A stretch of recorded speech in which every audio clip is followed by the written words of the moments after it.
നമുക്ക് തൃശ്ശൂരുകാരുടെ ഒരു അടിപൊളി മീൻകറി ഉണ്ടാക്കി നോക്കിയാലോ. അപ്പോൾ അതിന് നമുക്ക് ആവശ്യമായിട്ട് വേണ്ടത്, നമുക്ക് ഇഞ്ചി ചതച്ചത് വേണം, പിന്നെ നമ്മുടെ ചെറുള്ളി വേണം, പിന്നെ വേപ്പില, പിന്നെ വെളുത്തുള്ളി, പിന്നെ വേണ്ടത് നമുക്ക് പച്ചമുളക് കൂടി വേണം. ഇതെല്ലാം കൂടി നമുക്ക് മിക്സ് ചെയ്യാം. ഈ ചട്ടിയിലേക്ക് ഇട്ട് കൊടുക്കാം.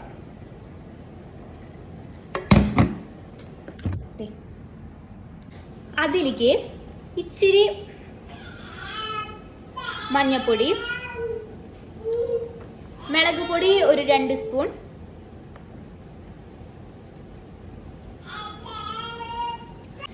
പിന്നെ നമുക്ക് മല്ലിപ്പൊടി 1 സ്പൂൺ, 1.5 സ്പൂൺ കേട്ടോ.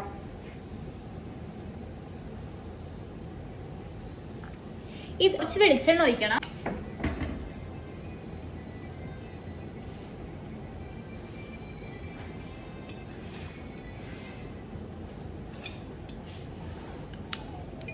വേണ്ടത് ഉപ്പ്.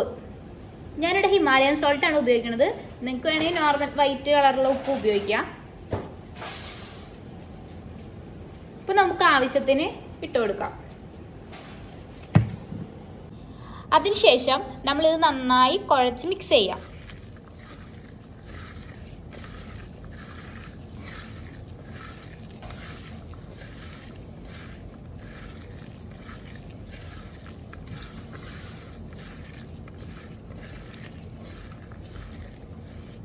കൈകൊണ്ട് തന്നെ കുഴയ്ക്കുന്നതായിരിക്കും കേട്ടോ നല്ലത്. അതാണ് അതിൻ്റെ ഒരു ടേസ്റ്റ്.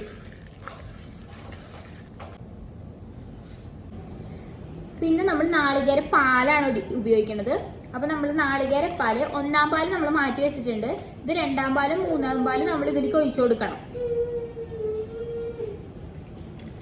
നമ്മളൊരു 3/4 നാളികേരാണ് കേട്ടോ എടുത്ത് കൊടുക്കണേ. നമുക്ക് ഫിഷ് ഉള്ളത് ഒരു 3/4 കിലോ ഫിഷാണുള്ളത്. നമ്മളിങ്ങനെ കുറച്ചായിട്ട് ഒഴിച്ച് അരിച്ചെടുക്കും. അങ്ങനെ നമ്മൾ 2-ാം പാലും 3-ാം പാലും ഒഴിച്ചിട്ട് ഇത്ര പാല് കിട്ടി. ഇത് നമ്മൾ ഇനി തിളപ്പിക്കാൻ വെക്കാണ് കേട്ടോ.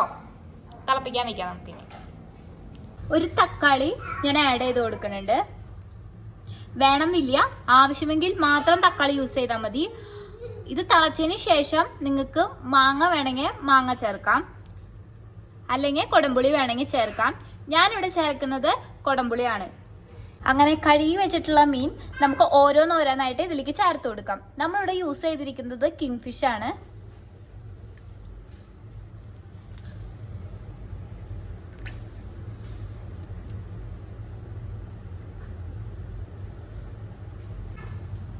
ഇനി നമുക്കിതിലേക്ക് കൊടംപുളി ചേർത്ത് കൊടുക്കാം.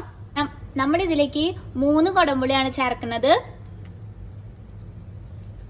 3 കൊടംപുളിയും ചേർത്തിട്ടുണ്ട്. തക്കാളിയും കൂടി ചേർത്തിട്ടുണ്ടല്ലോ, അപ്പോൾ 3 മതി. ഇനി നമുക്കിത് അടച്ചു വെച്ച് വേവിക്കാം.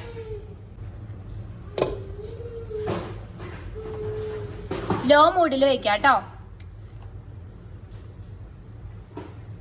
നമ്മുടെ മീൻ തിളച്ചിരിക്കുകയാണ്. നമുക്ക് നോക്കാം. അപ്പൊ തിളച്ചിട്ടുണ്ട്. നമുക്ക് ഇതൊന്ന് കറക്കി കൊടുക്കാം.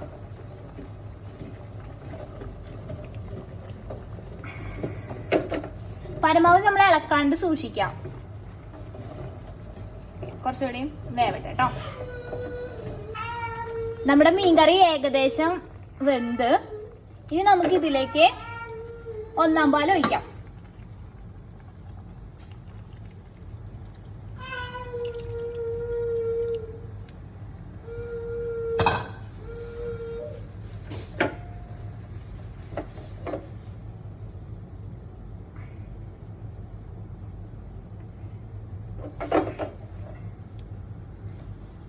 ഇനി നമുക്കിത് സ്റ്റവ് ഓഫ് ചെയ്യാം.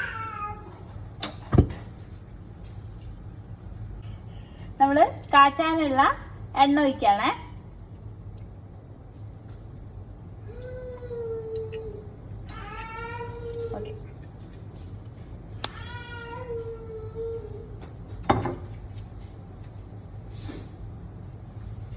ഇനി നമ്മൾ അതിലേക്ക് ചെറുള്ളി ഇടും.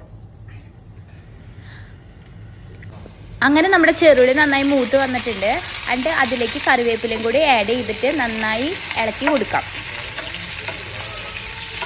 അങ്ങനെ നമ്മുടെ ഫൈനൽ ടച്ചപ്പ് എന്ന പോലെ നമ്മൾ ഇതിൽ കാച്ചിയത് ഒഴിക്കുകയാണ്.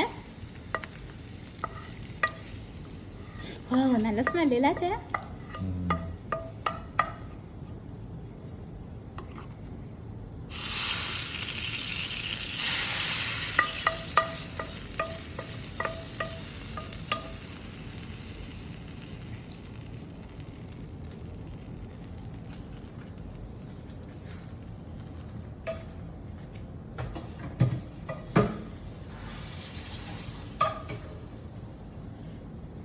ഇനി ഇത് കുറച്ച് നേരം അടച്ചു വയ്ക്കാം.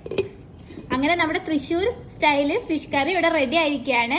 എല്ലാവർക്കും ഇഷ്ടപ്പെട്ടു എന്ന് വിചാരിക്കണു. അപ്പോൾ നെക്സ്റ്റ് വീഡിയോയിൽ കാണാം. Bye bye.